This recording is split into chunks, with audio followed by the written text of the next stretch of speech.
Շնորհակալություն, խնդրեմ ձեր հարցը։ Շնորհակալություն, պարոն Հակոբյան, այստեղ երբ խոսում եք բացահայտված ստուգումների արդյունքներով բացահայտված գումարների մասին, նշել եք, որ դրանց ծավալը աճել է 97%-ով, իսկ դրանից գեներացված հարկերի ծավալը 50+%-ով, 51%-ով։ Այդ դիսպրոպորցիան ինչ-որ բանանավորված, որովհետև ենթադրաբար եթե մեկ միավորը շրջանառությունը գեներացնում է օրինակ 0.2 միավոր հատ, ապա 2 միավորը 0.4 մետր գեներացնի, արդյոք այստեղ աճը ոչ չհատվող ոլորտների հաշվին կարող է լինել, այսինքն կրթության կամ առողջապահության։ Եվ ինչ վերաբերում է այդ շինարարությանը եւ առևտրին, ես եթե ճիշտ եմ հիշում, նախորդ տարի արձանագրվում էր, որ ՊԵԿ-ի տեսուչները նոր ֆունկցիաներ են ստանալու հատկապես շինարարությունում չգրանցված աշխատողներին բացահայտելու, բացի ինչ-որ տեխնիկական միջոցներ պետք է կարող էին ունենալ, տեսախցիկների նման, որ կարող էին մտնել օբյեկտ, շինարարական եւ այնտեղ միանգամից տեսանկարարման ֆիքսել չգրանցված աշխատողներին, արդյոք այդ process-ը արդեն իսկ տեղի է ունենում եւ ինչ հիմնական ռիսկեր կան, եթե հնարավոր է այդպիսիք նշել, այսինքն հարկերից խուսափելու ինչպիսին են հիմա հիմնական պրակտիկաները, որոնք կիրառում են այս երկու ոլորտների տնտեսվարողները, օրինակ առևտրում, առևտրային ցանցերում մասնավորապես մի քանի տարի առաջ կանոնեն տարածված էր այն պրակտիկան, որ գյուղում թերթը քան ոչի հարկում այդ անձանցավետ խնդիրներից խուսափելու համար ֆիկտիվ ածներ էին ձևակերպում ցանցերը, այդ վաճառքը միտմանժերևեն իրականացնելու համար, արդյոք այս պրակտիկան դեռևս շարունակվում է թե ոչ, եւ նման օրինակ խուսափելու ինչ գործելավոճ կամ պրակտիկաներ եք տեսնում, որոնք ամենատարածված են հիմա։ Առևտուր եւ շինարարություն այս ոլորտում։ Շատ լավ, շնորհակալություն նախ այդ ցուցանիշները, որը որ նշեցիք, դա ոչ թե մեր բոլոր գործիքներով բացահայտումներն էին, այլ դա օպերատիվ հետախուզության միջոցառումների արդյունքներն է ես նշում եւ երկու ցուցանիշ նշեցի 97% շրջանառությանն էր վերաբերում,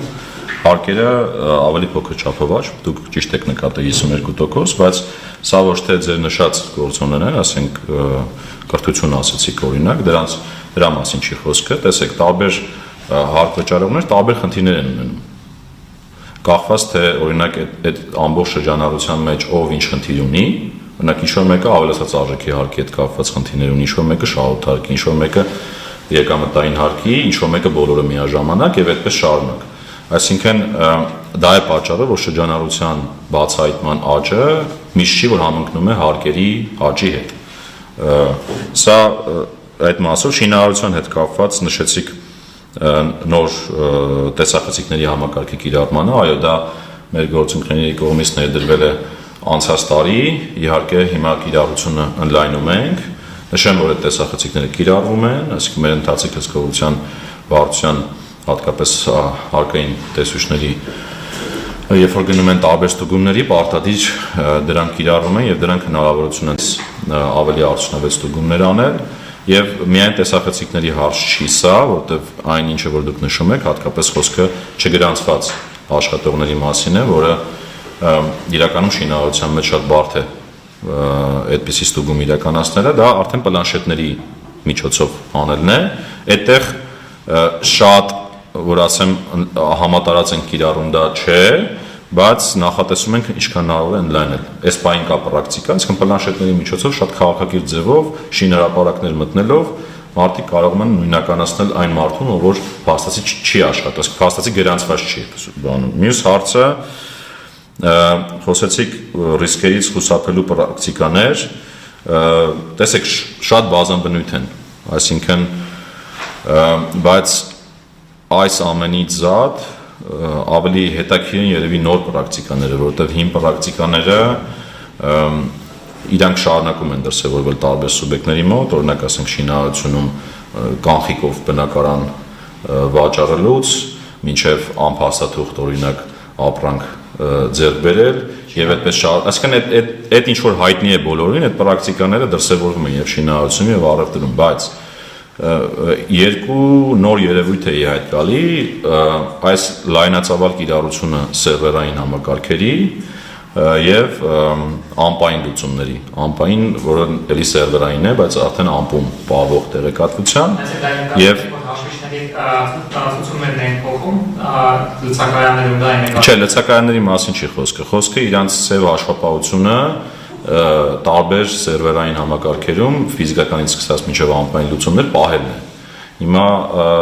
դրա բացահայտելու ճանապարհը նա է, որ մենք այդ թվային հագեցած լինենք։ Հիմա այս պահին ես մի քանի անգամ իմ հարցազրույցներում նշել եմ, հագեցած ենք եւ հորդորս նա է, որ այդպիսի տարբեր արկածախնդրությունների չդիմեն, որովհետեւ մեր խնդիրն է ստվերը թանկ դարձնել այն մարդկանց համար, ովքեր որ ստվերում են։ Շնորհակալ եմ, խնդրեմ ձեր հարցը։ Երկու հազար աշխատատեղի մեջ որ նշեցիք, հիմնականը կամ առաջատար շինարարություն է բացահայտման եւ օպերատիվ քաղաքացիների ինչ-որ էական կանոններ է բացահայտման, ու եթե հաշվառենք, որ այդպես ինտուիտիվ զգալի մասնակ աշխատանքային միգրանտների ուսումնի բացած պայմանագրերին աշխատում։ Նման դեպքերի էական